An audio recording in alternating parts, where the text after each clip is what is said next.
Boa noite, boa noite, boa noite. Sejam bem-vindos a mais um programa. Que terça-feira linda, gente. Que maravilhoso ter vocês na nossa companhia mais uma terça.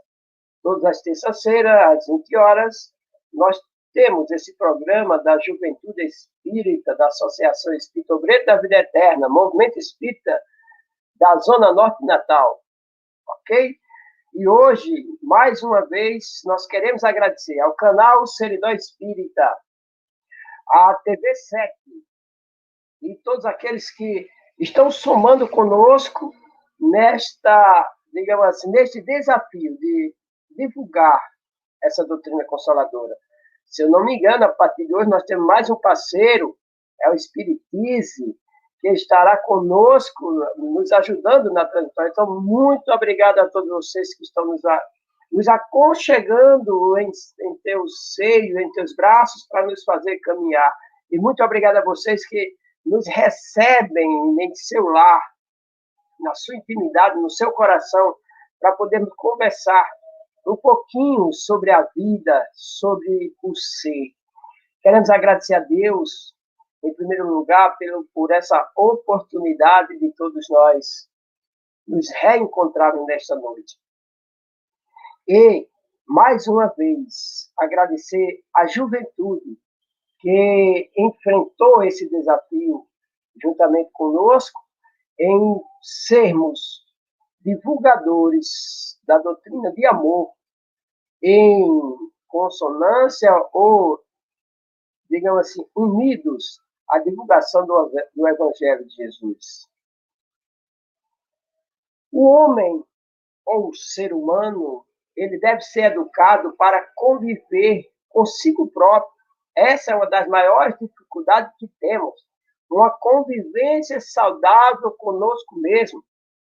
Uma convivência saudável com a nossa solidão, com os nossos momentos de fragilidade, com as nossas frustrações, com as nossas momentâneos limites, porque nós desconhecemos até, às vezes, o limite de cada um de nós, e sem contar as nossas ansiedades, tudo aquilo que desencadeia na nossa intimidade, que às vezes desperta como vulcão. E para isso nós precisamos ser educados a conviver conosco mesmo, para podermos administrar em proveito pessoal e, consequentemente, em proveito de todos aqueles que conosco convivem, de modo a poder compartilhar as emoções e repartilha, distribuir as nossas conquistas, dividindo tudo aquilo que já aprendemos, que já temos de bom em nós, ceder espaço para novos conceitos, novas ideias, tudo isso quando a gente for convidado a conviver com outras vidas, para que possamos conviver também saudavelmente em sociedade, com outras vidas, com outras pessoas, no nosso lar, no nosso trabalho, certo? Perdoe.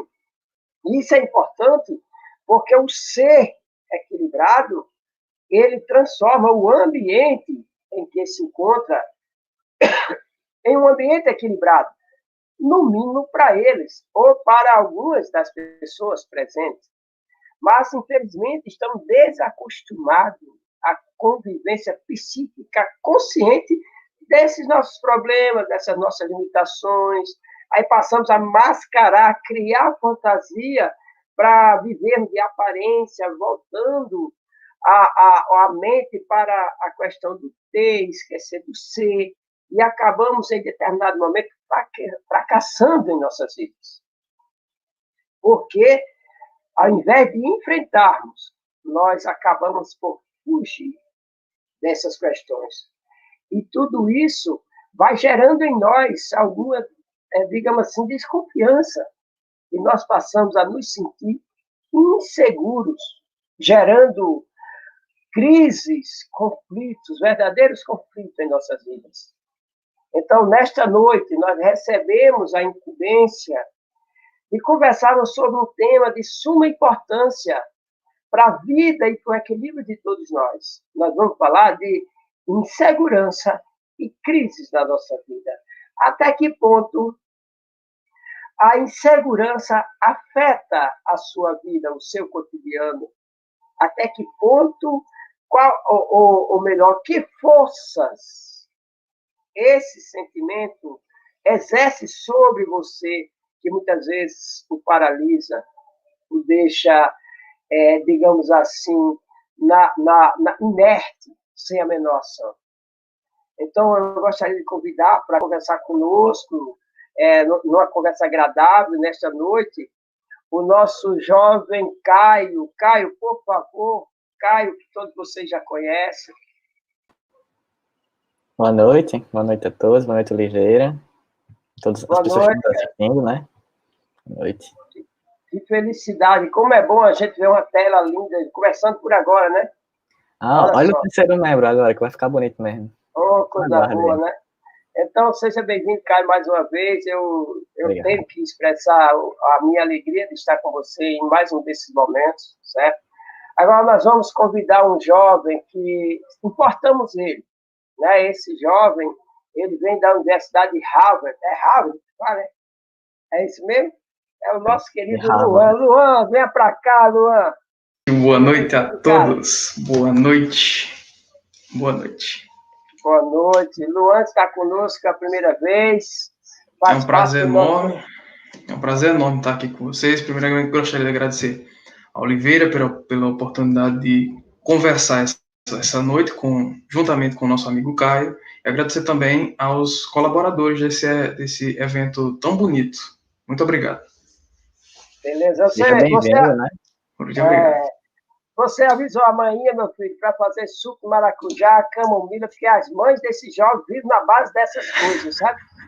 É suco de maracujá, é chá de camomila, né, para poder aguentar o coração. O coração de mãe é sempre assim, né?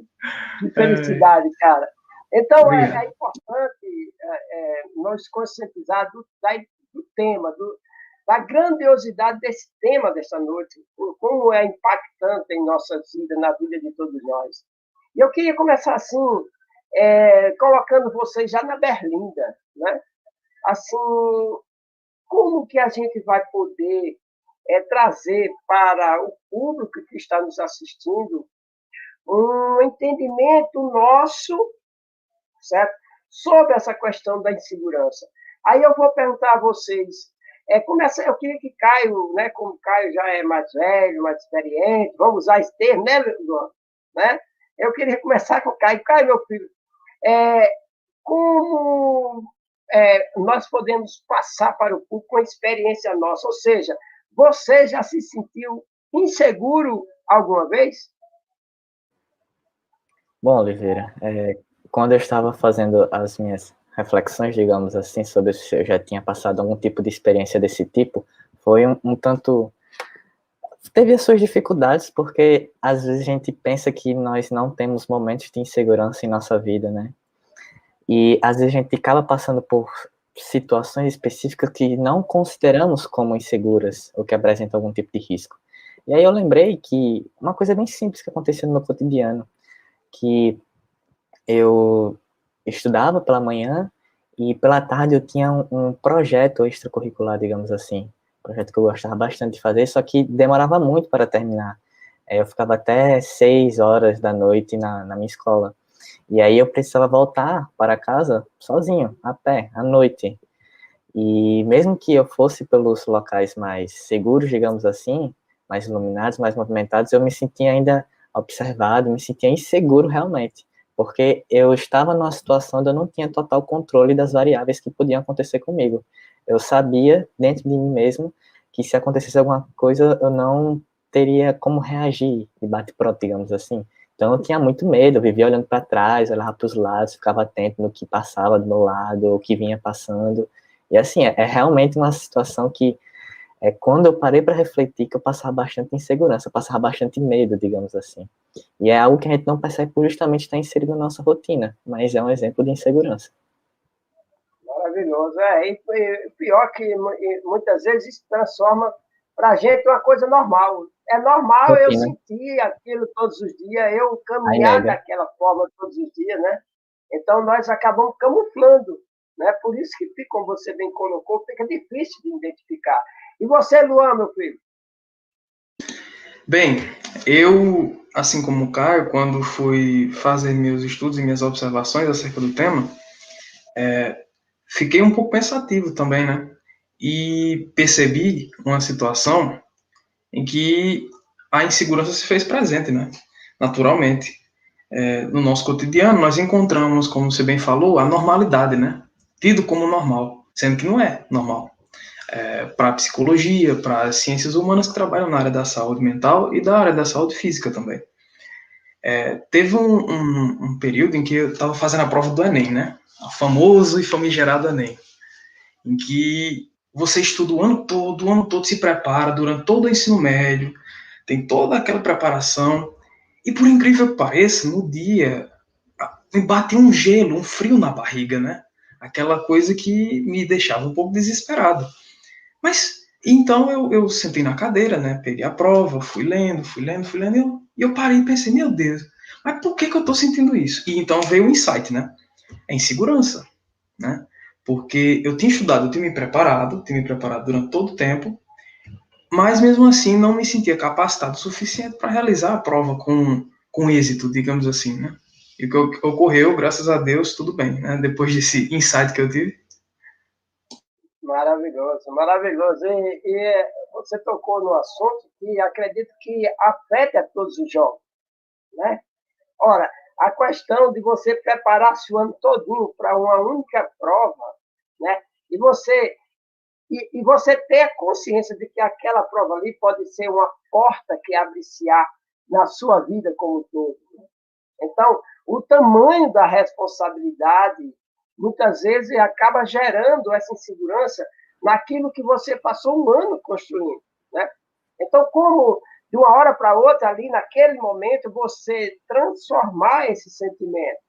Porque se for fazer a prova inseguro, acaba não dando certo mesmo, realmente, né? Porque você não vai conseguir raciocinar, isso tudo gerado pela insegurança, você não vai conseguir raciocinar, você não vai conseguir acessar o conhecimento que você passou um ano estudando, um ano pesquisando, e acaba, como você disse, não só dando um frio na barriga, dá o branco, como a gente chama.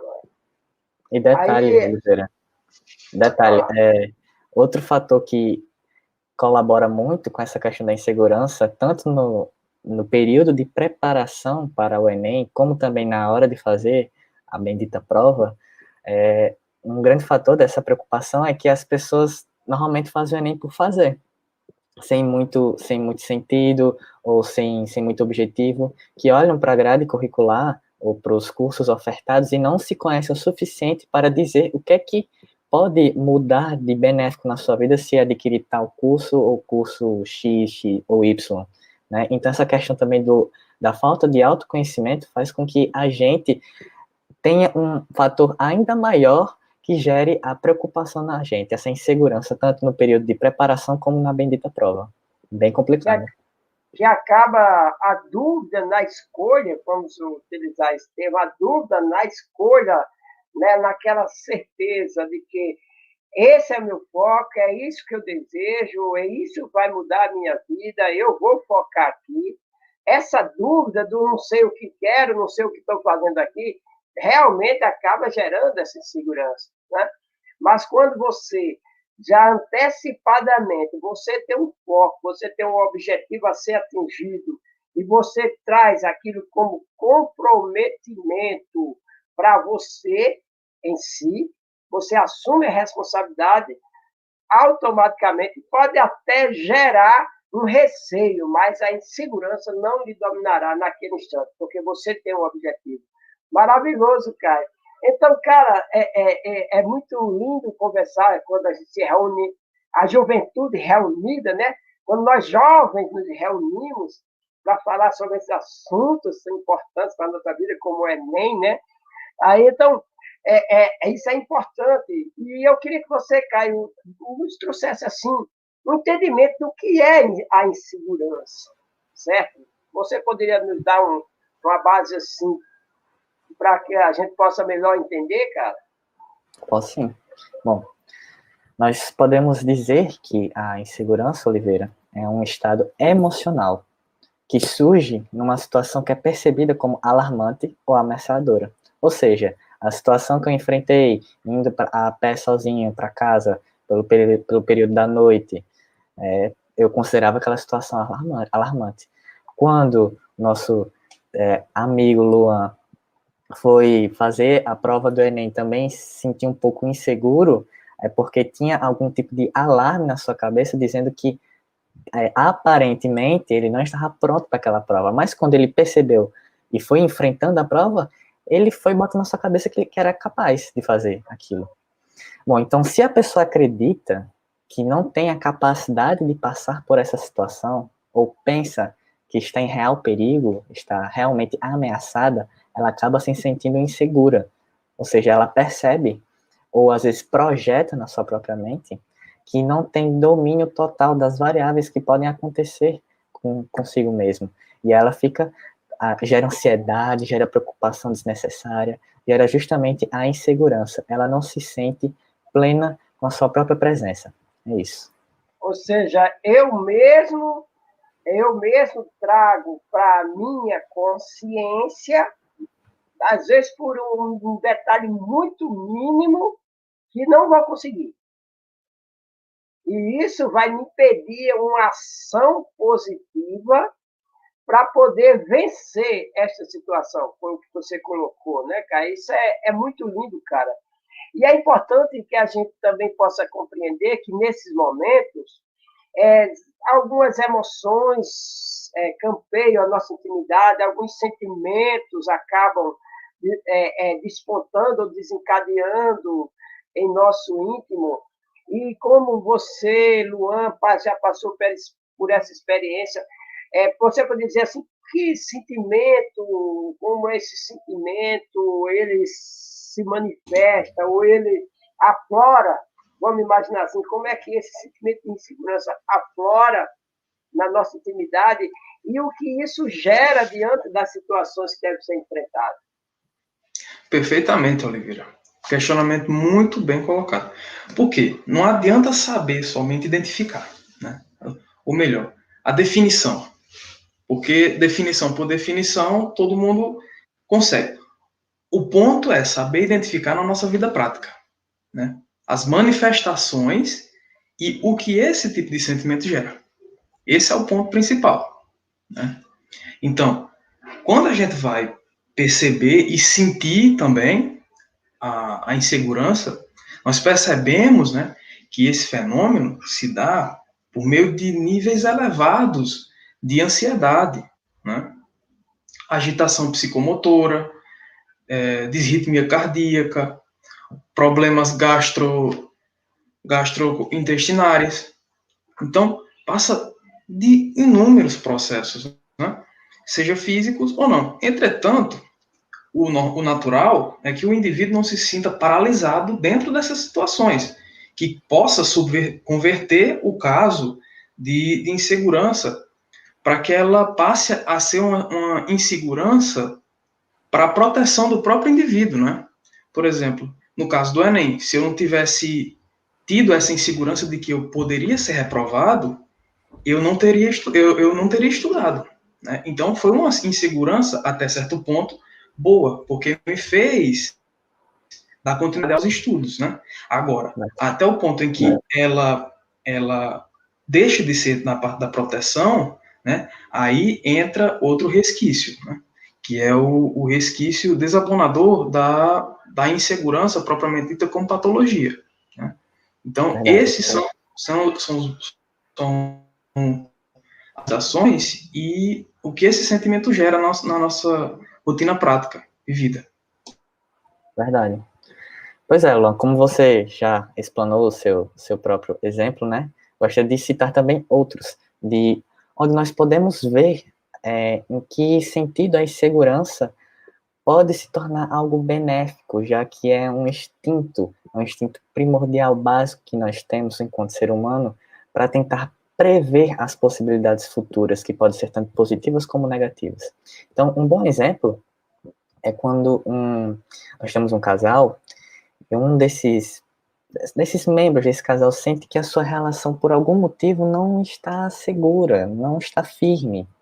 E aí, né, nesse caso, ele pode implementar algumas estratégias que tendem a melhorar a situação, como a promoção de um diálogo, algumas saídas românticas, digamos assim, ou até o recurso ao acompanhamento psicoterapêutico. É aquelas famosas terapias individuais e terapias de casal. Normal, não tem por que ter vergonha disso. Se você realmente ama o seu parceiro, então você está disposto a mudar e também a recorrer a alguns tipos de fontes, digamos assim, que possam resolver seu problema. Até porque, como nós sabemos, às vezes, olhar para o nosso problema de maneira interna é muito complicado. Então, nós precisamos, sim, de um agente externo para nos dizer e nos orientar o que nós podemos fazer. Do mesmo modo, também, eu posso acabar citando para vocês o exemplo de um trabalhador que percebe que, por algum motivo, seja instabilidade financeira, econômica do país, ou independente disso, ele possa ser despedido futuramente. Então, ele passa a buscar alternativas que lhe permitem evitar essa situação de desemprego. Ou seja, trabalhar mais, ou procurar já um subemprego, ou um emprego alternativo, ou outras fontes de renda, enfim.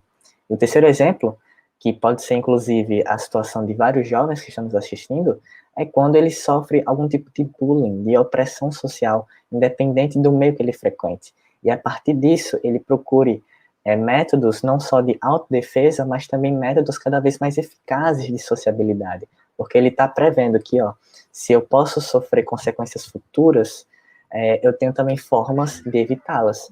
Então, aí são 3 exemplos básicos de que nós podemos citar para vocês de como a insegurança instintiva pode ser, sim, benéfica para o ser humano. É isso. Maravilhoso, Caio. Muito bem colocado os seus exemplos. Eu vou trazer uma historinha bem prática nesse primeiro, quando o relacionamento ele está meio... Você percebe a criatura está insegura, né? E muitas vezes quer libertar-se dessa insegurança, ele acaba enveredando por esse caminho. Mas tem uma historinha que torna-se engraçada, de um cidadão que estava com o relacionamento abalado, devido à convivência não estar muito saudável, e ele vai passando em determinado local e assiste a uma palestra. E lá o palestrante está falando da reencarnação, da necessidade que nós temos de reconciliação, porque, como o Cristo disse, reconcilia-te com teu irmão enquanto está a caminho, né?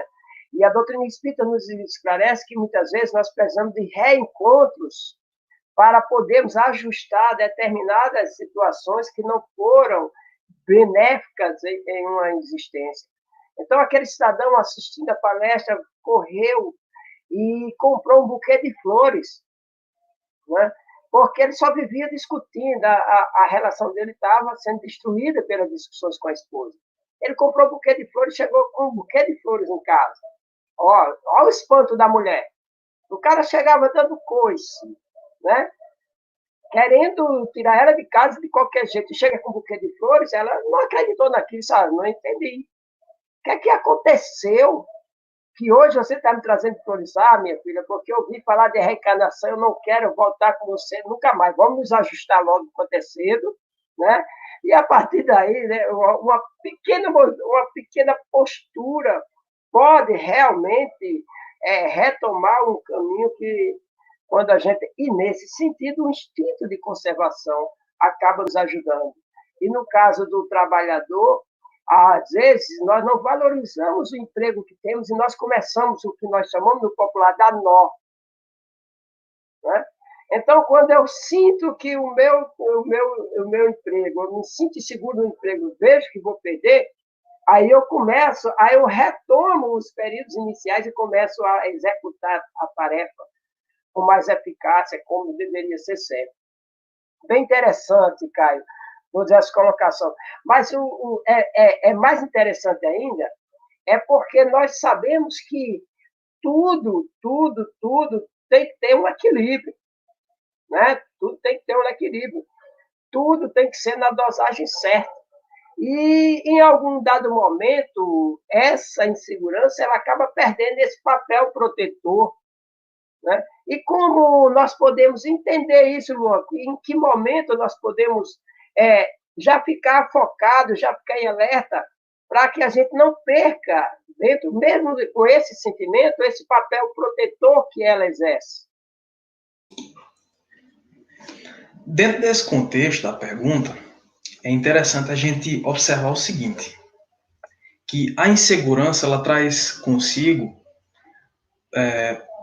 dois itens principais, que é a ansiedade e o medo. Então, essa insegurança é variante, ou seja, muda conforme a intensidade com que ela age na vida do indivíduo, né? De modo que, se houver um aumento considerado autodomínio, do autocontrole, e isso deixa de ser a parte da proteção e passa a tornar-se uma patologia. Como bem Joana de Angelis fala, as doenças da alma. Primeiro ponto, o indivíduo passa a ser dominado por crenças irracionais, ou seja, ele introjeta algo na sua mente que não existe, um perigo eminente que só existe na mente dele, né? Então, existe outro tipo de insegurança, que é a insegurança real. Existe algo, como a gente falou anteriormente, que faz com que a insegurança torne-se algo da proteção, né? Que, de fato, quando existe algum evento catastrófico e a pessoa torna-se insegura, natural. Agora, nesse ponto, como eu bem falei, quando há um aumento e o indivíduo passa a ser dominado pelo sentimento, passa, então, a viver para a insegurança, em função daquilo. Então, deve haver um reajuste para que possa solucionar esse problema. Pois voltando para os exemplos já explanados e posteriormente comentados por Oliveira, no primeiro exemplo que eu acabei citando, esse estado de ansiedade poderia acabar ocasionando, digamos assim, um conjunto de comportamentos que refletem o desespero. Como começar no sentido do casal, no exemplo do casal, um dos membros desse casal começar a vasculhar o celular do parceiro em busca de sinais de uma possível traição ou de comentários agressivos ou de comportamentos controladores, enfim. E no segundo exemplo da situação da pessoa entrar em risco de ser demitida, poderia acontecer que ela ficasse tão deprimida, mas tão deprimida, que deixaria de procurar um emprego novo, ou até de se esforçar mais no atual, permitindo assim, como Luan finalizou a sua própria fala, que a insegurança tivesse o efeito bloqueador, que a insegurança, melhor, a alta insegurança, a insegurança imposta por si mesmo mentalmente e energeticamente, tivesse o efeito bloqueador, que impedisse daquela pessoa de viver plenamente, que tivesse controle de sua vida. Isso é muito, mas muito preocupante. Maravilhoso, Caio, nas suas duas colocações, né? Para que a gente entenda como, independente do que for, nós já conversamos sobre ansiedade, nós já conversamos sobre o nível de ansiedade, nós já conversamos sobre medo, e nós podemos entender dentro dessas suas colocações como depende de nós o olhar, a ótica e as nossas ações diante de qualquer situação, como nós podemos ir de um extremo ao outro, né? Quer dizer, eu posso ser equilibrado em qualquer situação, mas também posso ser desequilibrado. Vai pela maneira como eu enxergo. Nesse exemplo, você colocou muito bem, a insegurança daquele ser, naquela relação, poderia levar ela a atitudes que iriam destruir de vez, acabar de por tudo. Né? Na grande maioria das vezes, não tem nada, mas é só a paranoia faz com que a pessoa imagine que tenha. Aí o ato de desrespeitar a propriedade alheia faz com que realmente haja uma ruptura real no relacionamento. E aí, todo esse conflito foi gerado por causa da imaginação e da insegurança. E é bem interessante porque, observe, acaba sendo ilusório. A pessoa, no caso de vasculhar isso, vasculhar aquilo, vai, não encontra. Aí ele gerou um outro conflito na relação. que é o desrespeito, né? Que é o desrespeito. Não tem o menor respeito pelo outro em fazer uma situação assim, em uma atitude dessa maneira. E no trabalho também maravilhoso, né? E é importante que a gente tenha consciência que todos nós, olha, é muito raro, nós não temos um momento de insegurança, e que possamos lidar com esse momento de uma maneira saudável também. Eu sempre costumo dizer assim, os momentos mais difíceis de nossas vidas são eles os mais especiais dela, né? Vai uma pergunta aí agora, você se sente, é possível identificar a segurança?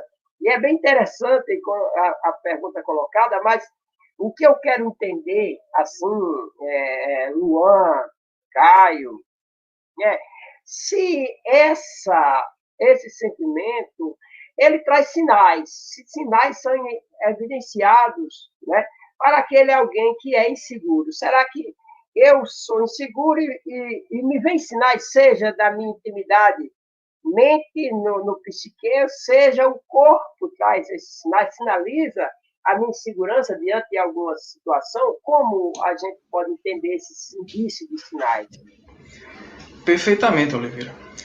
De acordo com Joana de Ângeles, as pessoas inseguras vivem dominadas pelo sentimento de medo, né, como eu falei.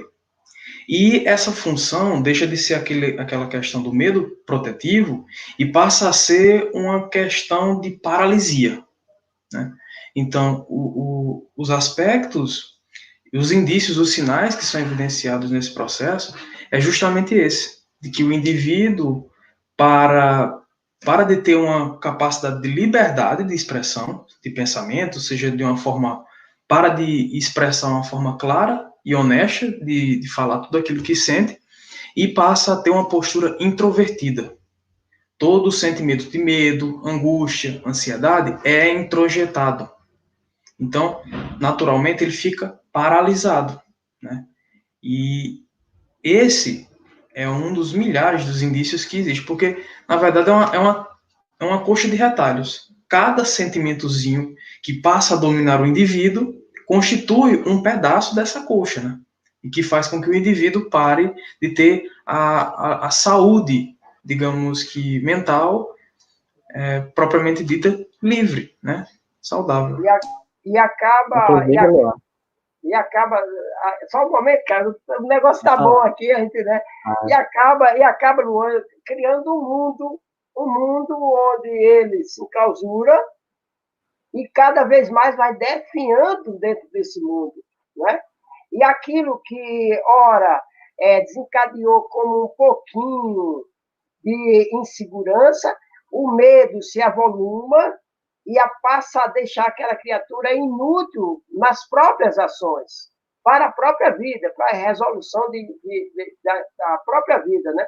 Então, é bem interessante isso, quando isso ele vai espalhar-se para a sociedade. E, Caio, você poderia nos ajudar nesse sentido aí, meu filho? Pode repetir a pergunta, Oliveira? Cortou aqui. Não sei se foi só para mim. As colocações de Luan nos levaram ao entendimento de que, diante da situação, a criatura acaba, dentro do processo de insegurança, gerando um mundo onde ele se enclausura. E ali ele fica sem a menor vontade, sem a menor força para reagir em determinada situação, justamente porque ele passou, como foi colocado, a ser dominado pelo medo, né? E o interessante é que nós temos essa necessidade de viver em grupo, né? E como lidar com isso em meio a um grupo, entendeu? Certo, bom. Porque antes tinha cortado, né?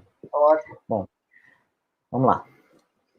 No seio de um grupo, essas pessoas podem acabar por tentar se passar despercebidas, né? Podem fazer também esforços para agradar toda a gente. Na prática, elas acabam sentindo um medo intenso de falhar, como o Luan também já falou, né? Esse medo de decepcionar os outros. E as pessoas muito seguras em termos profissionais, que se revelam mais inseguras em termos relacionais, por exemplo. Do mesmo modo, há também pessoas que se sentem seguras e confortáveis no desempenho dos papéis ligados às relações afetivas, mas que se revelam inseguranças sérias em outras áreas da vida. Ou seja, cada caso é um caso. E essa situação da insegurança, ela é tão maléfica, digamos assim, porque as consequências não param somente na questão comportamental, mas elas são externalizadas no sentido de que como a insegurança, como já foi dito anteriormente no início do programa, ela tende a ser considerada algo comum na nossa rotina, tende a ser algo meio monótono, que a gente acaba simplesmente aceitando, a gente também passa a desperceber os sinais. Então, as pessoas que são mais inseguras em nossa sociedade, às vezes, como você também falou, Oliveira, se isolam cada vez mais porque elas querem ajuda, só que elas são tão inseguras de si, e isso acaba se tornando elas tímidas, que elas não conseguem pedir ajuda das pessoas, e as pessoas não conseguem ver de fora que elas precisam de ajuda, e fica num ciclo sem fim. As pessoas se retraem, clamam cada vez mais por ajuda, mas não conseguem externalizar isso, apenas dão sinais que cada vez menos são percebidos pela nossa sociedade. Então, é uma bola de neve, que se não for parada na fonte, pode ter consequências bastante graves. É isso. Verdade, cara. E isso acaba dificultando o processo da relação, né? Acaba dificultando o convívio como um todo, né? Para ele em si e para os outros.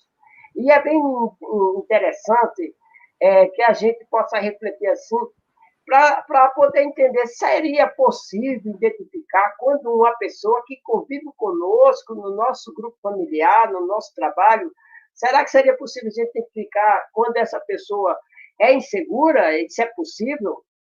Né? Luan, o que é que você me diz sobre isso, cara? É possível sim, Oliveira, é muito possível. Contanto que se faça uma análise profunda do caso da pessoa, né? Por exemplo, um amigo qualquer, você não vai chegar e vai falar, você é inseguro, sem ter feito qualquer análise, qualquer relacionamento profundo com o indivíduo, né? Então, às vezes é mais fácil para uma pessoa insegura reconhecer outra, né?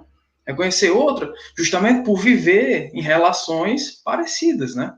E estar mais sensibilizada e mais atenta a determinados pormenores que passarão ao lado da maioria, né? Então, o princípio é estar relacionado com o indivíduo, né? Apresentar características. Só assim é possível identificar uma pessoa insegura.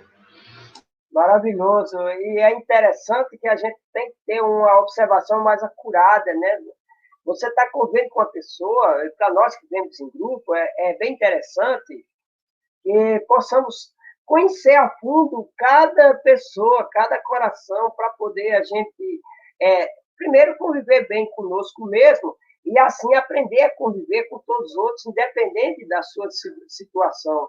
E você vai ter uma convivência segura, você vai se sentir um indivíduo seguro naquele meio, naquele grupo, né? Mas a observação é fundamental, né? Mas como nós somos espíritas, nós acreditamos, não, nós sabemos da realidade da reencarnação, nós sabemos da imortalidade do ser, né? Sabemos das nossas construções, das nossas aquisições, mas a maioria hoje da humanidade ainda não tem esse mesmo conhecimento, não tem essa mesma linha de pensamento, de ideia, né? E isso faz parte da nossa lição. E eu queria perguntar, será que já nascemos inseguros ou algo que surge durante a nossa trajetória nos transforma em pessoas inseguras, né? Caio, você poderia nos dar uma dica sobre isso, meu filho? Claro que sim. Bom, já que entramos nesse aspecto de falar das personalidades individuais, o Espiritismo vai nos explanar de maneira bastante clara que a nossa personalidade, mas temos um termo melhor para explanar isso, a nossa essência, digamos assim, ela é moldada tanto pelas experiências e vidas passadas, como pela sua existência atual, como pela sua vida atual.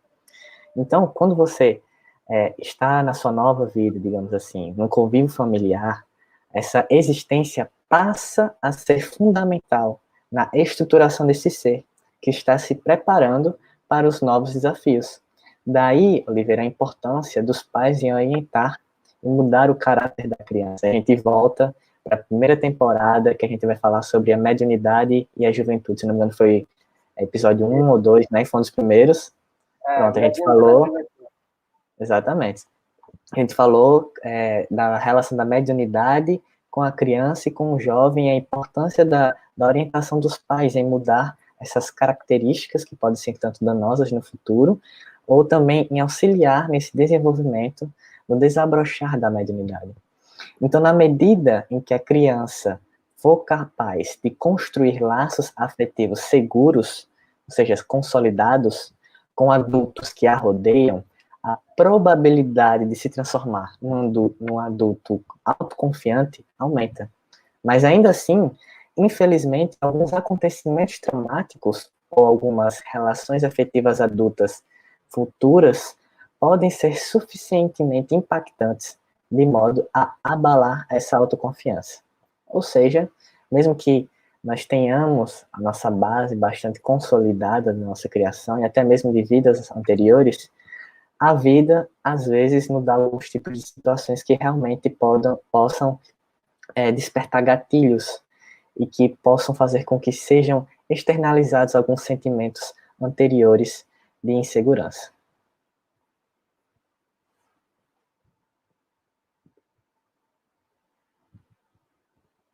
Acho que Oliveira caiu, é isso mesmo? Acho que caiu, acredito que Pronto, sim. hoje tá ótimo, Não, tranquilo, a gente segue tocando o barco. Consegue. Quando ele voltar, a gente Não, a gente prosseguimento. consegue aqui. Tranquilamente. Como eu estava falando, né, Luan? Agora é Luan e você, aí você, né? Como eu estava falando, o Espiritismo vai trazer para nós que a gente não é apenas uma existência, nós não somos apenas um corpo físico. Isso aqui é a veste, não é só roupa não, tá, gente? É o corpo físico. Nosso corpo físico é apenas uma veste. E isso a gente pode relacionar muito bem com as leis divinas, que se a gente for parar para pensar, que Deus justo seria esse se não permitisse que a nossa essência ultrapassasse as existências carnais, as existências terrenas. Que Deus justo seria esse se não nos permitisse reencontrar os nossos familiares. Não seria diferente com a nossa própria personalidade. Nós temos total controle do que acontece com nós mesmos. Quer comentar, Luan? Perfeitamente, perfeita colocação, muito boa, até porque Kardec fala, né? Allan Kardec fala no Livro dos Espíritos que todos nós, humanos, passamos pelas variadas reencarnações para que nós possamos atingir um determinado ponto. Atingirmos um determinado ponto, né? E no aspecto dos sentimentos, isso não é diferente, porque o que nós sentimos hoje, talvez, possa ser um aspecto, um resquício da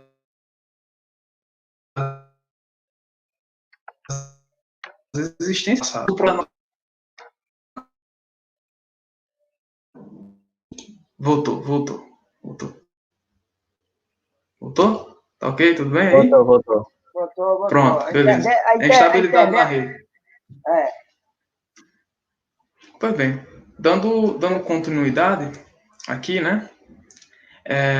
Só para terminar a fala, é interessante que nós possamos também observar essa insegurança vinda de outras vidas já quando nós encarnamos, enquanto nós somos crianças, né?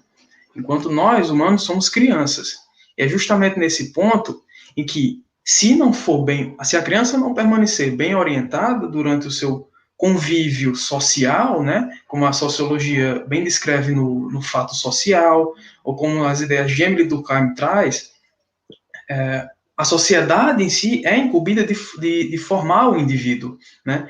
Então, se na fase adulta o indivíduo não tiver a sua base, a sua estrutura bem formulada, A criança adormecida dentro dele irá se manifestar por meio de algumas frustrações, de modo que, ao necessitar de carinho, de afeto, ele transborda agressividade. Então, é o inverso. O que ele necessita, ele joga para o extremo oposto e expressa. Né? Quer comentar alguma coisa sobre, Oliveira? É bem interessante quando nós vamos compreender essas questões, quando a doutrina espírita vem nos explicar sobre a questão da evolução do ser, né? Das aquisições diárias, não vou nem falar de existência, diária, cada dia. O ontem e o hoje, unindo as ações e as atitudes e a visão de vida no hoje, construindo um logo mais. Que esse logo mais terá um resultado benéfico para aquele ser, principalmente no seu amadurecimento, enquanto ser viajou do tempo, né? Diante da maneira como ele vai encarar a vida, diante das situações em que ele vai trazer em si a força de superação em qualquer situação que ele venha, sem esquecer das aquisições que ele já traz, né? Porque todos nós temos tudo em nós, vamos dizer assim, arquivado, independente da crença ou não. Independente da crença ou não, que aceitemos ou não, somos espíritos, somos seres imortais, temos processos de múltiplas existências, uma única vida, mas múltiplas existências, e essas aquisições, elas não vão desaparecer. Eu conquistei, é meu, isso é a aquisição minha, e Deus não seria justo se me retirasse isso. Da mesma forma, quando a gente vai olhar por outro lado, nas questões negativas, né, Caio? Então, é importante que a gente, dando sequência a todo esse processo de avaliação do ser como si, diante de sentimentos como esse, que a gente possa compreender, assim, nessa visão da evolução e da sequência de existências múltiplas. Pode falar, Caio. Tá me ouvindo aí? Tá bem. Pronto, dando continuação, porque realmente a net de todo mundo hoje resolveu dar algum tipo de problema, né? Então, assim, se torna cada vez mais claro, apenas um comentário rápido, se torna cada vez mais claro que quanto mais o ser tem experiências e mais ele consegue lidar de forma mais positiva com essas experiências, mais ele consegue trazer uma bagagem não só de vivências, mas de acertos e erros. Esse é o mais assim, importante, de erros, para ele inconscientemente conseguir comparar o que deve ser feito nessa vida de hoje, o que foi feito anteriormente. Se foi acertado, então apenas repita. Se foi uma atitude errada, então que você mude a sua postura. Como foi falado por você, Oliveira, inclusive também foi explanado na hora que o senhor caiu, nós temos total responsabilidade não do que acontece de forma externa a nós mesmos, mas temos responsabilidade do que acontece no nosso universo interior. É isso. Beleza. E é interessante a gente compreender que tudo depende do esforço, né? Para vencer isso, se faz necessário um esforço bem direcionado, né? Porque graças ao nosso autodescobrimento é que vamos compreendendo, digamos assim, a nós mesmos e vamos nos renascendo psicologicamente, né? E a caminho de uma reencarnação, né, para nós que temos a certeza disso, sabemos disso, uma reencarnação vitoriosa, né, porque aí nós vamos aprender a desenvolver os nossos valores, os valores que trazemos enquanto espírito, nas nossas aquisições, aí que nós vamos poder reparar algumas situações que geraram para nós provas e expiações nesta experiência, né, na experiência que vivenciamos. E Joana de Anjos nos coloca isso muito bem no capítulo, para quem desejar, capítulo 15 do livro Autodescobrimento. Joana de Anjos, abordando essa questão da insegurança, ela nos traz uma reflexão profunda nesse sentido, para que entendamos que o esforço da gente é importante, porque há pessoas, e todos nós conhecemos, pessoas assertivas, ou seja, aquelas pessoas que são confiantes na vida, confiantes e têm segurança no agir. Eles sabem, esse indivíduo ele se comporta de uma maneira firme e clara, tem uma postura segura em todas as situações da vida, demonstrando, sim, resolução e decisão em suas palavras, em suas atitudes. Mas o que mais interessante é que quando nós vamos para a vida prática, como falou Luan, muitas vezes pessoas assim, em determinada situação, em determinado momento de sua vida, ele acaba se deparando com uma situação que venha lhe gerar insegurança. Mesmo essa pessoa que demonstra ser confiante em muitas situações da vida, de repente, ele tem essa segurança dele, ele tem essa confiança dele, fortemente abalada. Aí daí o que é que acontece? Diante daquela situação, isso acontece em inúmeras situações, né? Nós podemos citar exemplo de traições, né? De acidentes, e tantas outras coisas, né?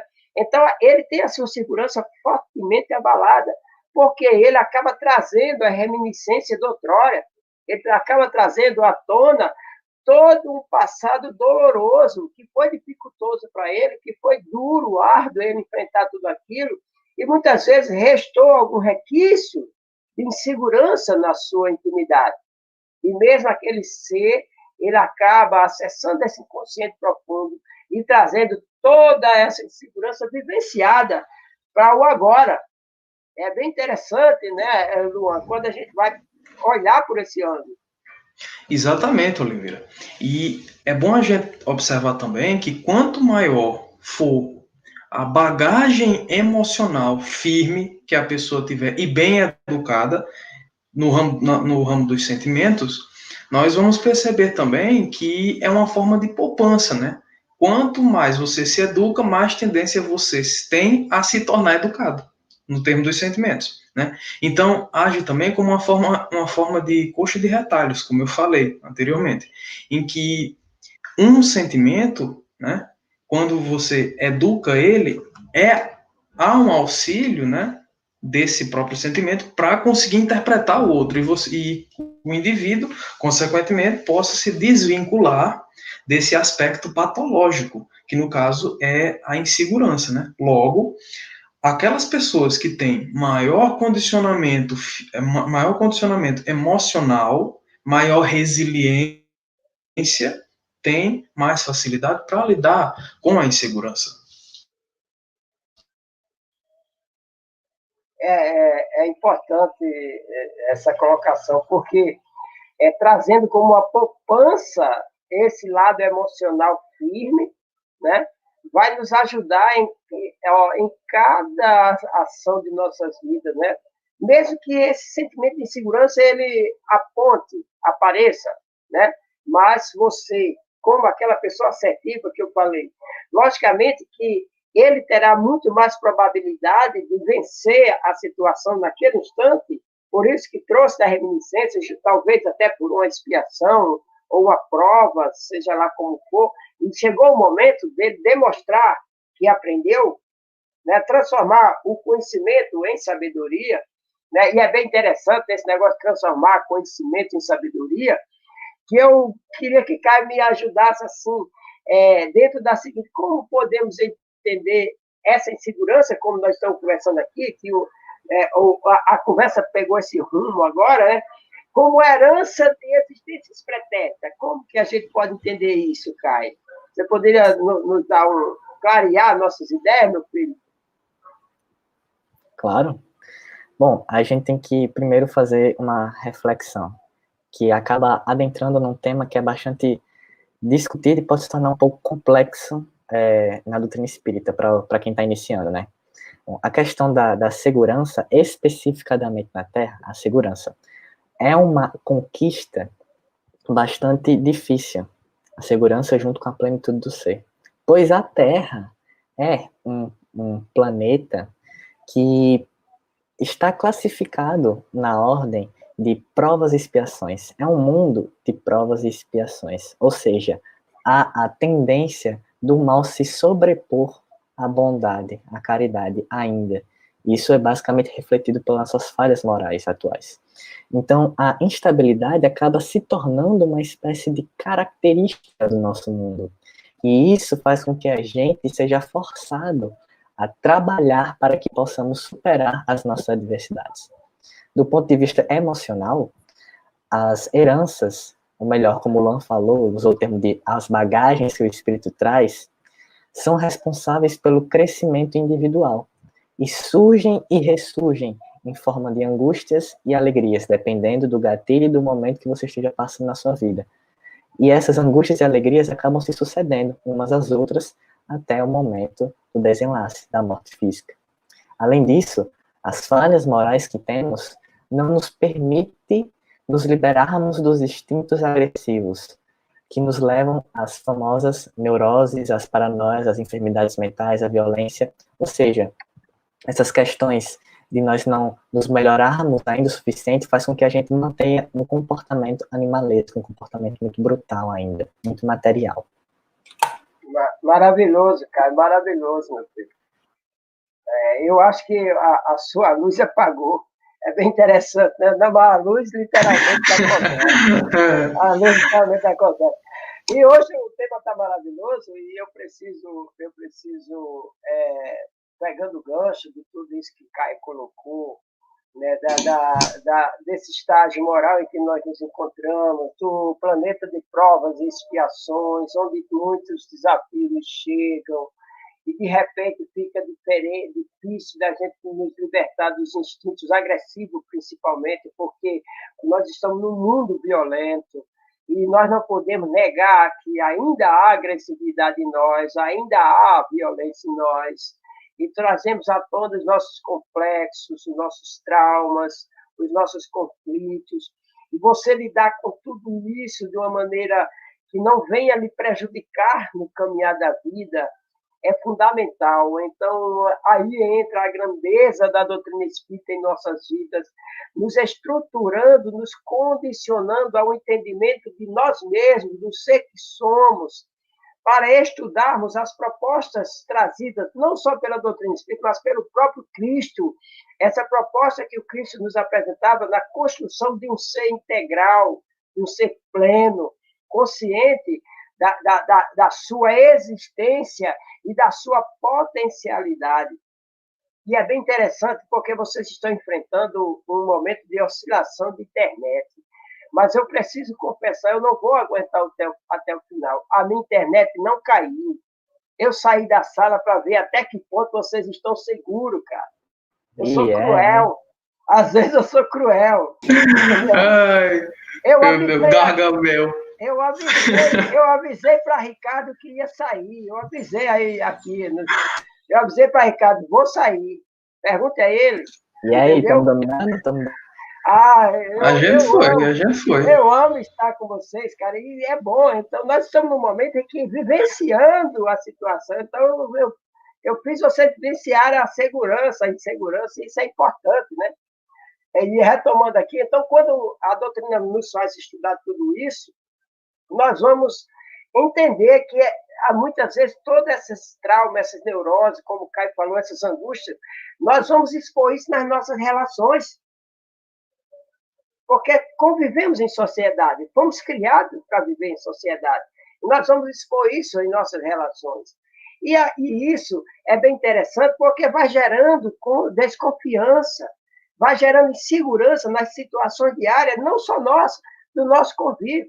Então, é só para a gente entender assim. Então, nós podemos dizer que surge todas as nossas crises íntimas e os conflitos em nossas relações, partindo dessa situação íntima de cada um, ou seja, o próprio indivíduo vai desencadear essas situações. O que é que você acha, Luan?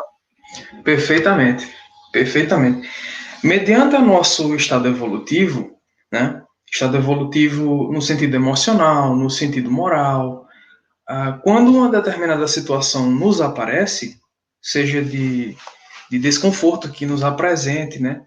A insegurança, como eu falei, mediante a nossa bagagem moral, sentimentos, né, edificados, nós tendemos para mais ou para menos, mediante, né, a reagir diante dessa situação. Entretanto, a postura da doutrina espírita é não reagir, e sim agir conscientemente, para que não se venha a provocar quaisquer outros equívocos no âmbito de algum interrelacionamento entre determinado indivíduo e outro, né? Como, por exemplo, aquele que busca a exacerbação da volúpia, né, do desejo pelo prazer, deve ser moderado, abrandado, conforme a educação do seu sentimento e de seus pensamentos, né, como bem o Espírito Emmanuel define, pensamento e vida. A sua vida é reflexo do seu pensamento. Logo, com o fenômeno e o sentimento da insegurança não é diferente. A nossa vida, seja ela insegura ou não, é plasma da nossa forma de pensamento e do modo como nós agimos para com elas. Então, estão me escutando agora? Está tudo estável? Agora sim, agora sim. Agora você está, agora você está iluminado, cara. Novamente. Obrigado. Pode seguir, meu velho. Pronto. Como Luan já explanou de forma bastante clara, infelizmente é comum que nos dias atuais existam as negações do compromisso individual com a sociedade como um todo, e que acaba se negando o compromisso do homem,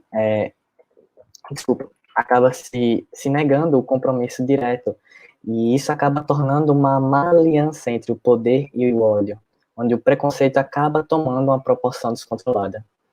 Mesmo os valores espirituais do homem se apresentando em diversas crises, infelizmente, isso é uma questão da vida, ainda pode acontecer na sociedade, até mesmo nos centros religiosos, estourar algum tipo de rebelião, digamos assim, de disputa, de má moralidade ou distanciamento, formando perigosas fraturas no corpo comunitário e social daquele indivíduo.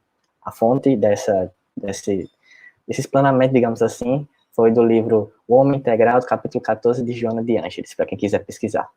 E é bem interessante, Caio, essa colocação, porque, infelizmente, muitas vezes, nós temos uma visão assim, porque é um centro espírita, não há dissensões, não há discussão, não há discórdia, porque é uma igreja, não há isso, não há aquilo, porque... E é totalmente o inverso. Onde há pessoas, há conflitos. Há individualidades, há pensamentos diferentes. Ninguém olha a vida pelo mesmo ângulo como um todo.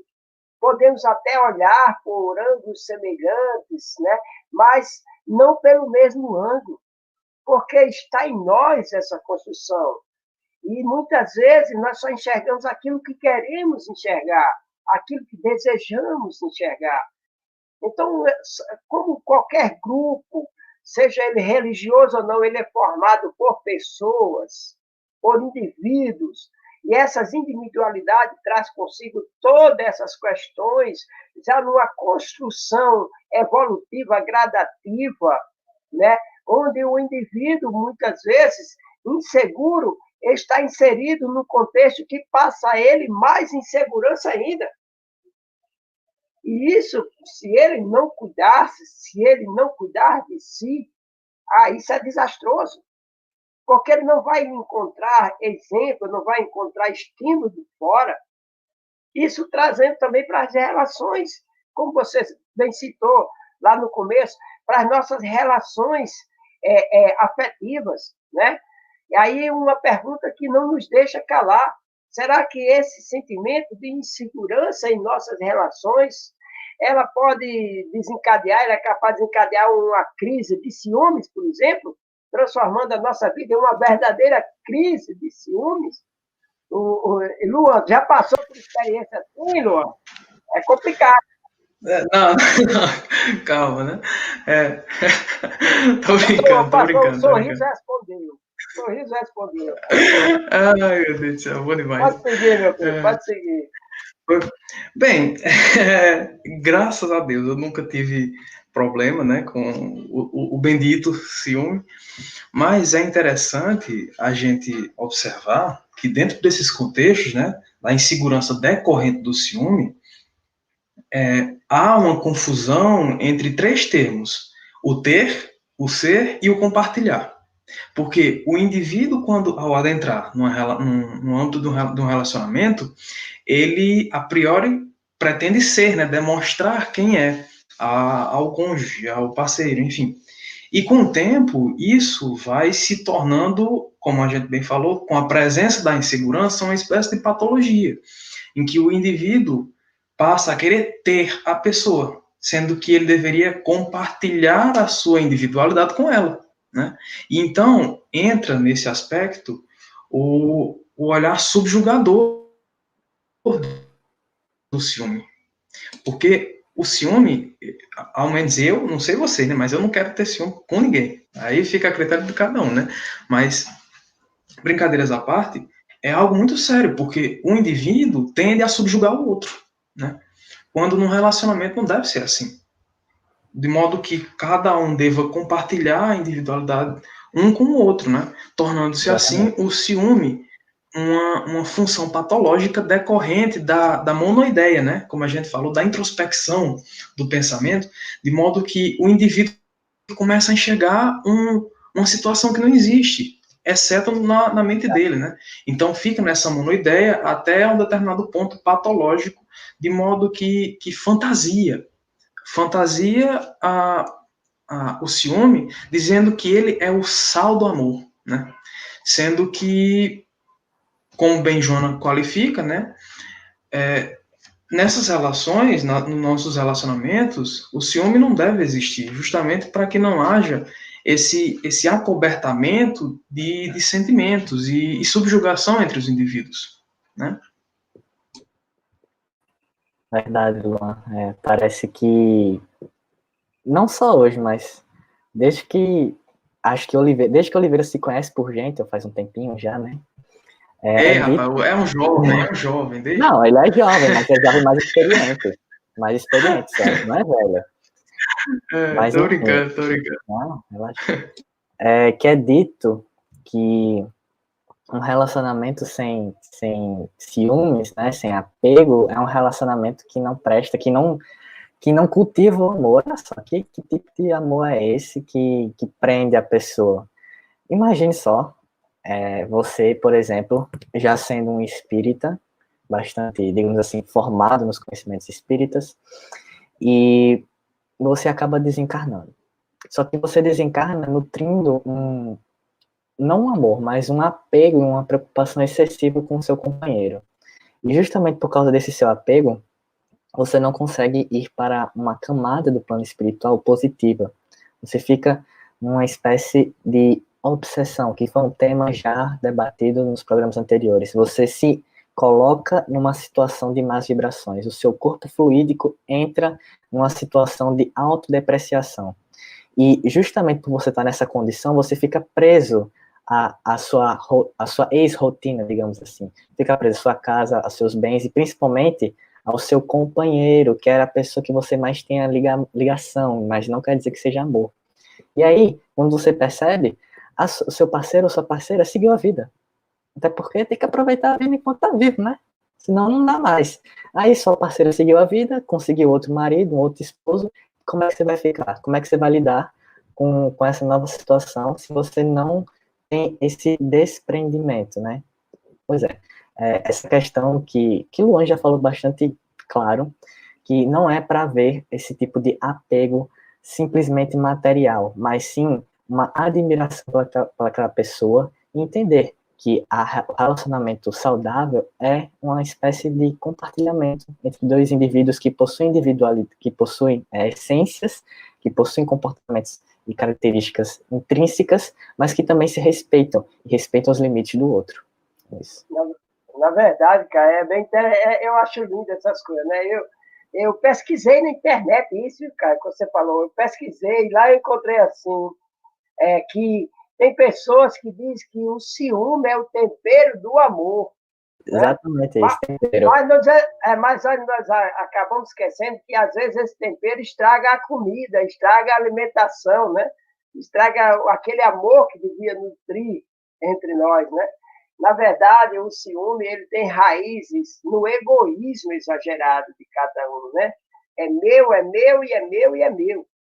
E é interessante que somente pode ser superado mediante um trabalho de autodisciplina, de entrega pessoal naquele objetivo. Eu tenho o objetivo de libertar-me desse sentimento e eu vou conseguir. Então, eu tenho que autodisciplinar-me nos meus sentimentos, eu tenho que me entreter, fazer uma entrega pessoal, porque, ó, preste atenção, hein? Porque isso nos faz dar um salto, certo? E nós vamos dar um salto, digamos assim, quântico em nossa existência dentro dessa construção. Porque o amor que vai nutrir a minha relação, a minha intimidade, ela vai contagiar, isso vai trazer uma confiança irrestrita a outra pessoa, né? Isso vai fazendo com que cresça os sentimentos, que as vibrações de ternura, de amizade, torne-se bem estruturada e essa relação ela será fortalecida em um sentimento, né? Observemos que é importante que a gente entenda, né, que esse salto que nós damos dentro dessa proposta evolutiva é muito grande, porque é interessante que a gente entenda, não podemos contar com fatores externos para solucionar as nossas crises internas, né? E observe que isso já é um passo à frente. Fica meio difícil da gente contar com o que vem de fora para resolver as nossas questões íntimas. Pode até contribuir.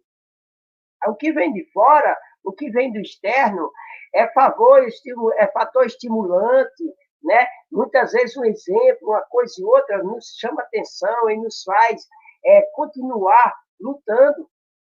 Mas nós temos que entender que não há esse negócio dos fatores externos resolver as nossas questões, né? O que existe mesmo é uma autodisciplina, é uma educação. A educação pode nos favorecer a trazer isso para nós, a solucionar nossas crises internas, né? A nossa uma psicoterapia, uma metodologia de convivência humana, sermos humanos na nossa conversa, porque eu tenho um amigo que ele diz assim, olha, a gente precisa aprender a ser gente e nos tornar humanos, entendeu? Porque aí, Caio, dentro dessa proposta, dentro desse salto evolutivo que nós damos, aí nós vamos entender que não é as coisas de fora que vai resolver, né? Aí quer que você tenha contribuir conosco. Caio está caindo, que é uma beleza. Vai, Caio. Tá me escutando agora? Estamos, cara, estamos. Agora sim. Tá tranquilo. Para você chegar na conversa, nós estamos. Ficou travado até agora, praticamente. Para você chegar na conversa, nós estamos falando o seguinte: é que não adianta nós procurarmos fatores externos para resolver as nossas situações internas, que pode ser um trabalho realizado por nós intimamente e que dentro disso podemos até transformar o que vem de fora. O que vem de fora vem como estímulo, vem como tudo. Aí eu queria que você contribuísse conosco nessa conversa, para que a gente possa... Desde que eu voltei, que vocês estavam... Agora sim, que vocês estavam mudos para mim. Pronto. Pronto, vamos lá. Pronto. É evidente, Oliveira, que a educação e o autodescobrimento do ser deve desenvolver a consciência do espírito, fazê-lo perceber que, como eu poderia dizer, antes de ter ou poder algo, ele deve ser a sua melhor versão, sem a necessidade de querer se mostrar. Então, os valores externos são incapazes de resolver as nossas crises internas. Aliás, várias das vezes são as causas desses distúrbios. E isso, inclusive, é uma das grandes chagas que atrapalham a nossa sociedade atual, né? Tanto os valores sendo cultivados de forma externa à nossa individualidade, a gente acaba esquecendo de olhar para nós mesmos. Então, é muito difícil nós procurarmos a resposta por meios externos. Nós temos que fazer uma reflexão, uma meditação, porque muitas das vezes nós possuímos já a resposta. Só precisamos pensar e refletir sobre isso. Maravilhoso, cara. E é justamente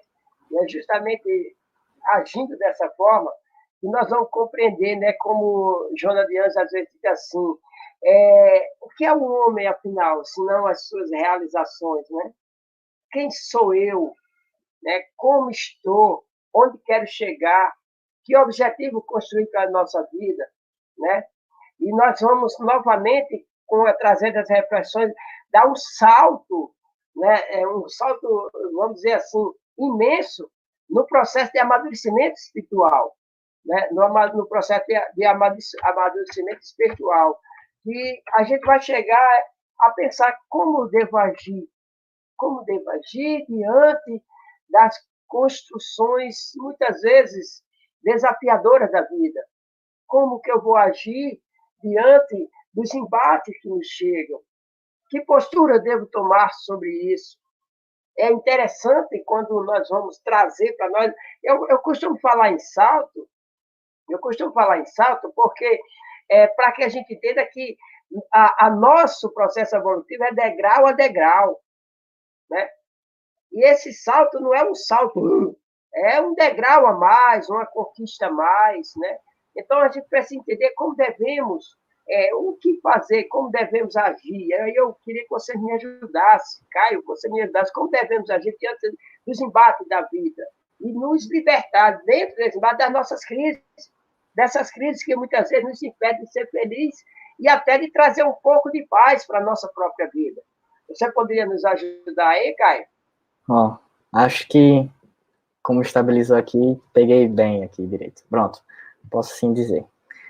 A segurança íntima ou a estabilidade conseguida mediante ao autodescobrimento, a humanização e o sentido nobre que se deve dar à vida são fatores decisivos para a eliminação dessas crises. Mas cabe ao homem em conflito se revestir de coragem e trabalhar cada vez mais para identificar as possibilidades de auto-melhoramento, que em muitos dos casos, como já foi citado também, podem estar escondidas devido à sua personalidade cega. A sua própria personalidade, por cair na monotonia da rotina, não consegue mais enxergar as saídas que ele mesmo, no seu interior, já possui. Perfeitamente essa colocação aí posta por Caio, né?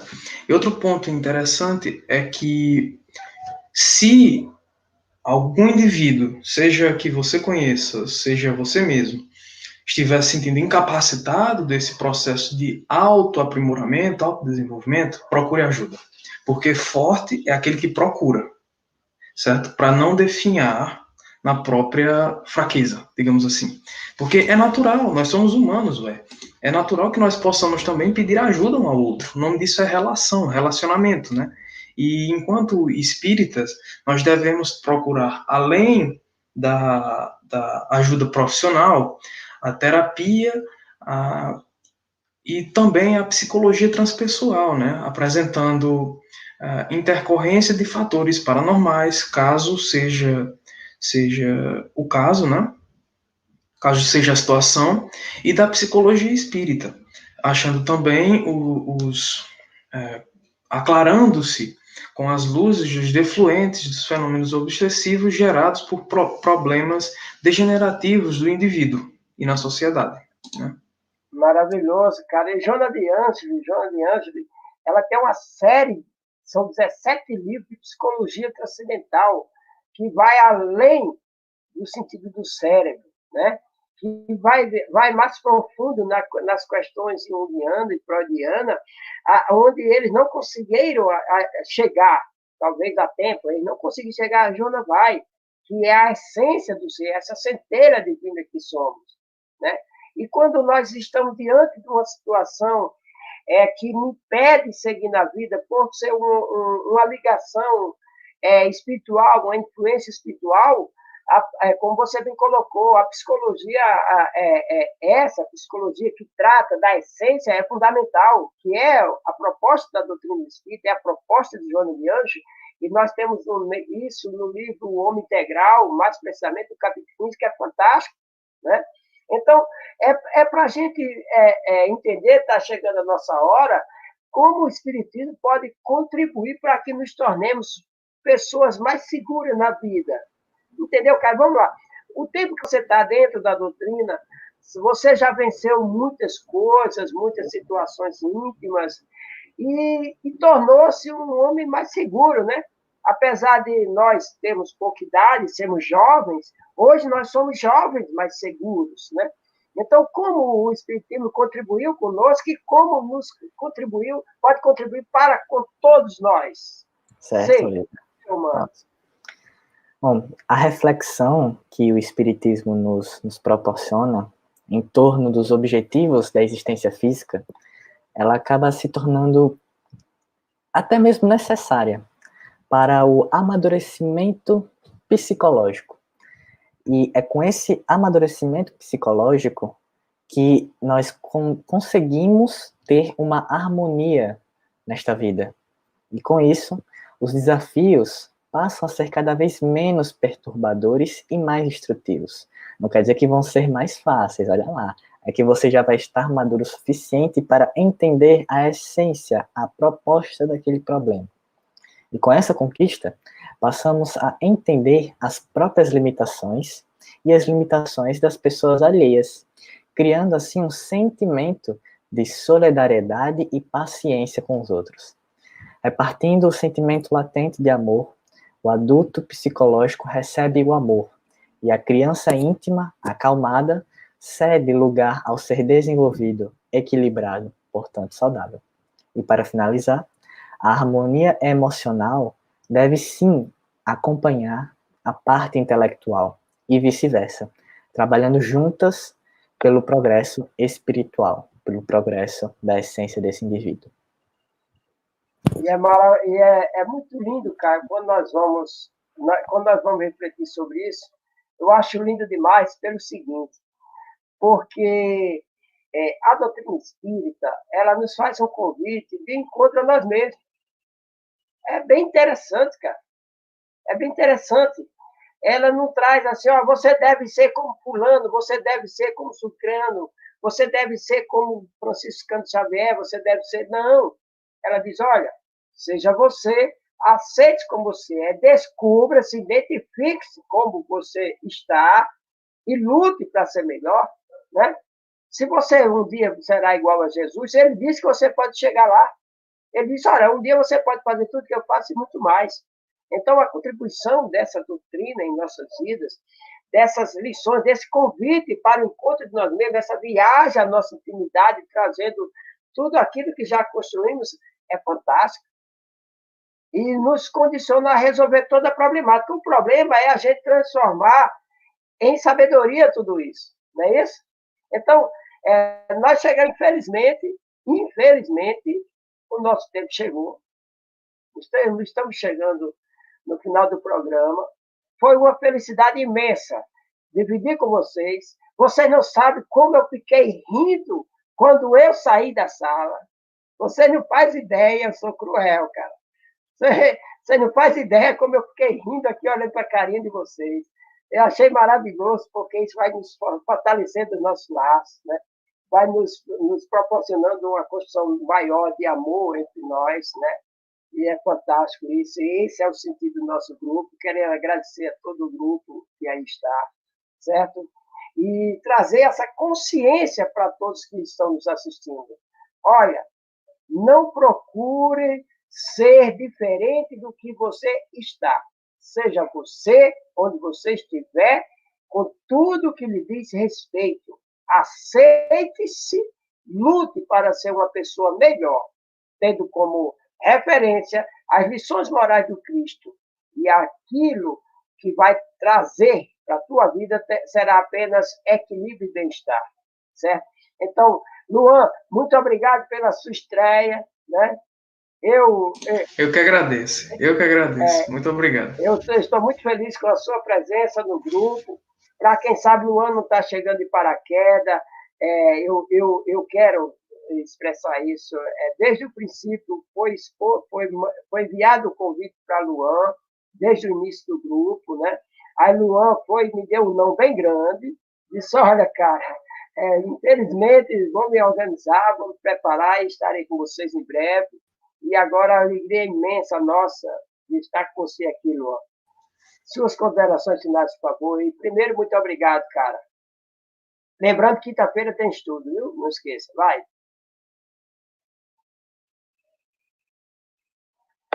Vai, cara, suas considerações finais, que parece que Luan acabou de cair. Pronto. Tá. Pronto, já estava esperando aqui. Bom, novamente agradecer a Luan por ter aceito o desafio, mesmo tendo a questão da disparidade geográfica, digamos assim, né? Mas justamente nós, felizmente, tivemos os recursos para fazer esses encontros. Agradecer também pela coragem dele, porque como você falou, ele teve a coragem de falar que eu não estou pronto agora, mas eu vou estudar sozinho e quando me sentir pronto, eu vou participar do programa e vou aparecer. Isso, cara, foi uma postura imensa. Ó, apareceu aí. Tá vendo? Já tava falando de tu. A internet caiu de novo, aí eu tive que voltar. Não, hoje tá ótimo. Mas vamos dar seguimento, não terminar. Também falar para as pessoas que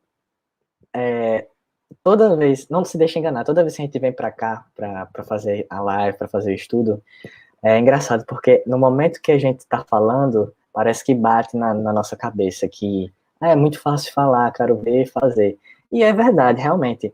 Até porque uma das características da mensagem é que ela tem que ser simples, para ser bem internalizada. E é nossa responsabilidade que a gente internalize essa mensagem e bote em prática. Então, é isso. Agradecer novamente a espiritualidade, que não sei se ajudou, não sei se deu aquela atrapalhada para nos testar, mas obrigado. A certeza ajudou. Pode ter sido também. Obrigado, Oliveira, e obrigado a todas as pessoas que nos assistiram hoje. Muito obrigado. Luan, agora suas considerações finais. Bem, minha vez, né? Bem, gostaria de primeiramente agradecer, né, novamente a Oliveira pela oportunidade de estar aqui estudando, né, empenhando cada vez mais, como foi dito logo quando a internet caiu agora no final, eu passei um tempo estudando, me dedicando, né, porque eu precisava, e gostaria de agradecer também a TV ao canal Seridó Espírita, né, e a TV7 que nos propiciou mais um estudo muito edificante e muito enriquecedor, tanto para mim quanto para vocês, acredito, e espero que tenha sido também, né? Muito obrigado, Oliveira, novamente. Não, maravilhoso, eu fico feliz, pessoal, de parabéns aos jovens, tá vendo? Isso é importante, né? Porque eu também, eu me sinto jovem, né? Eu sou um menino no meio de vocês. E eu queria convidar vocês para domingo. Domingo, a nossa palestra pública virtual será com os jovens, 2 jovens. O tema é lindo, eles aprenderam a se amarem. Ou não, não, amar a si mesmo, como é que é? O tema é amar a si mesmo, né, rapaz? Olha, então vai ser domingo, 2 jovens que vai virar fazer a nossa palestra, será o jovem Ricardo e a jovem Letícia, é isso? Acertei? Então, eu convido a todos a prestigiarem a nossa juventude. Eu sou imensamente grato a cada um de vocês do grupo que fica nos bastidores. É apenas um detalhe. Obrigado, André. Então, nos bastidores, nos dando apoio e que sejamos, na vida, mais seguros, primeiramente conosco mesmo. Confiemos um pouco em nós, para que essa confiança seja transmitida ou venha a contagiar todos à nossa volta e, consequentemente, teremos uma vida de paz e harmonia. Mais uma vez, obrigado ao Seridó Espírita, ao TV7. E vai somar mais um na nossa transmissão, é o Espiritize, né? Que maravilhoso, né? Nós estamos cada vez mais encontrando parceiros e amigos. Que Jesus nos abençoe, meus filhos. E muito obrigado, muita paz a todos. Nos bastidores, viu, Luan? Não sai agora, não. Tchau. Vou fazer, né? Porque é só a menina que faz, né? Né?